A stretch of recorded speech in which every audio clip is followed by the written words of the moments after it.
कौन सी बहू सास की सेवा करने के लिए रेट लेती है और वो मनोरंजन मामा से ठुकाई? बड़ी संस्कारी बहू हैं आप। तू रोहित की असली बीवी नहीं है, तू एक धंधा करने वाली है। ये कहानी रोहित की है जो अपनी फर्नीचर की दुकान चलाता है और इसी के आड़ में ब्लैक धंधा भी करता है और इसी को पकड़ने के लिए इसके पीछे एक इंस्पेक्टर लगता है। तो आगे क्या क्या होगा ये जानने के लिए वीडियो को पूरा ज़रूर देखना। तो कहानी की शुरुआत होती है रोहित से, जो अपने माँ के साथ फ़ोन पे बात कर रहा है। मम्मी जल्दी से अब अपने बेटे की शादी करवाना चाहती है, पर रोहित को और 3-4 साल शादी नहीं करनी है। इसीलिए रोहित अपनी माँ से झूठ बोलता है कि मैंने कल ही शादी कर ली। ये बात जानते ही मम्मी जी कल ही अपने बहू से मिलने आऊँगी ये कहती है, जिसके बाद रोहित की चड्डी पूरी फट जाती है। साला झूठ बोला था शादी से बचने के लिए, पर वो अब खुद ही इसमें फंस गया है। अब कहाँ से लाएगा रोहित नकली वाली बीवी, ये सोच ही रहा था कि तभी एक खूबसूरत औरत और सेक्सी वाली लड़की कस्टमर बन के रोहित की दुकान पर आती है। तो रोहित इससे पटाने का मन बनाता है।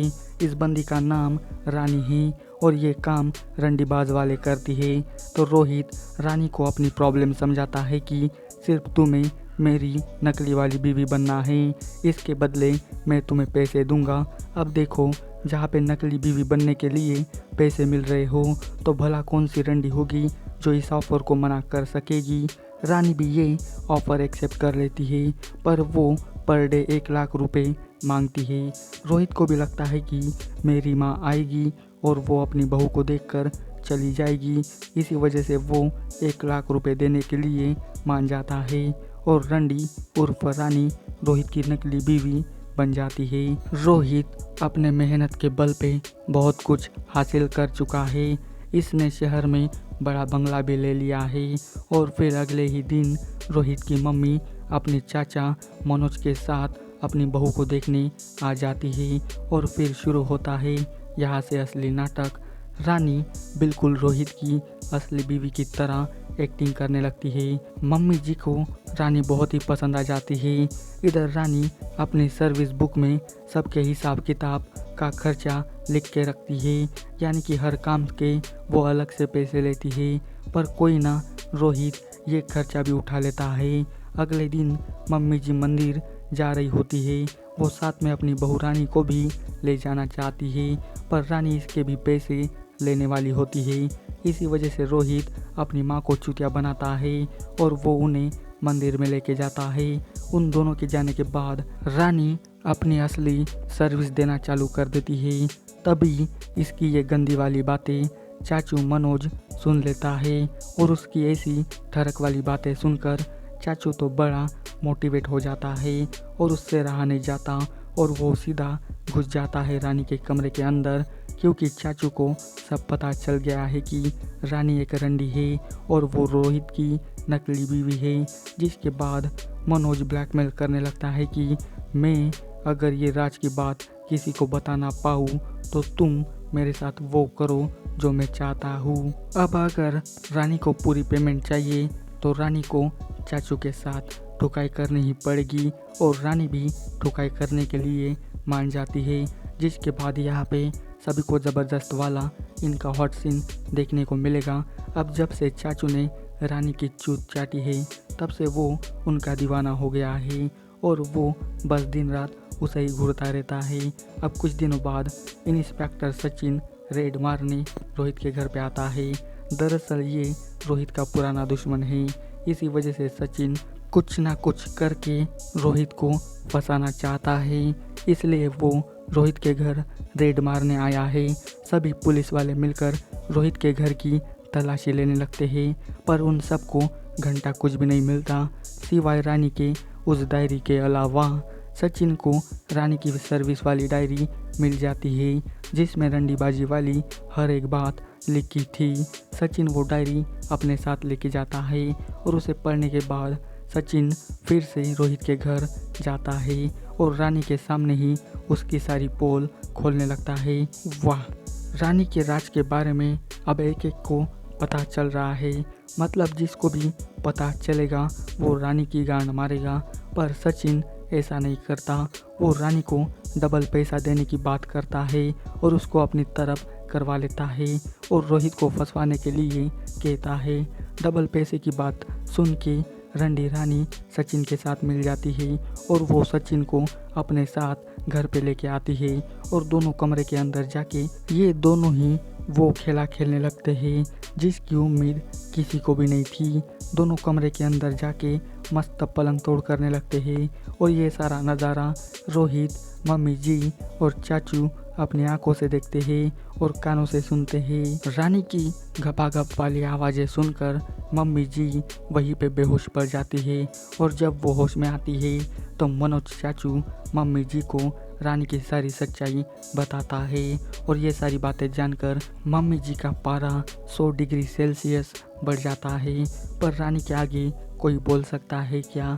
पर मम्मी जी रानी को धक्के मार के घर से बाहर निकाल देती है और फिर अगले सीन में रानी जाती है इंस्पेक्टर सचिन के पास और फिर से सचिन एक प्लान बताता है।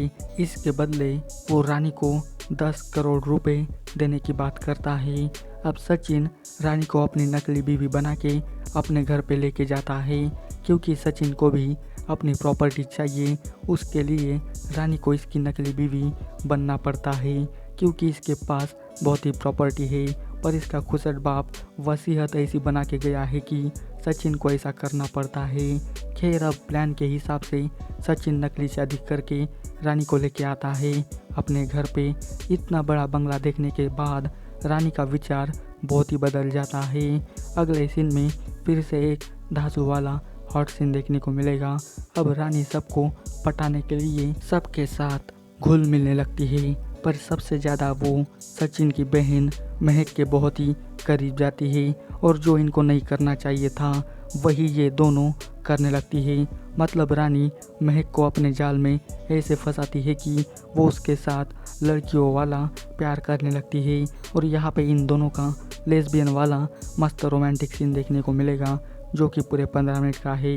जो कुछ रानी ने महक के साथ किया है वो सब वो अपने मोबाइल में रिकॉर्ड करती है जिसके बाद सचिन वही वीडियो अपनी माँ को दिखाता है जिसके कारण माँ बेटी के बीच में झगड़ा शुरू हो जाता है।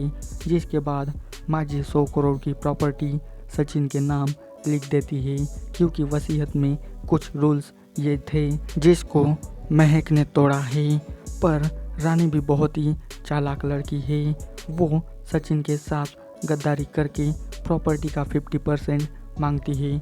वाह, जो आज तक रानी की गांड मार रहा था आज उसी ने सचिन की गांड मार दी और खुद बन गई पूरी प्रॉपर्टी की मालकिन और फिर सभी को एकजुट बुलाकर सबको इस घर से जाने के लिए कहती है।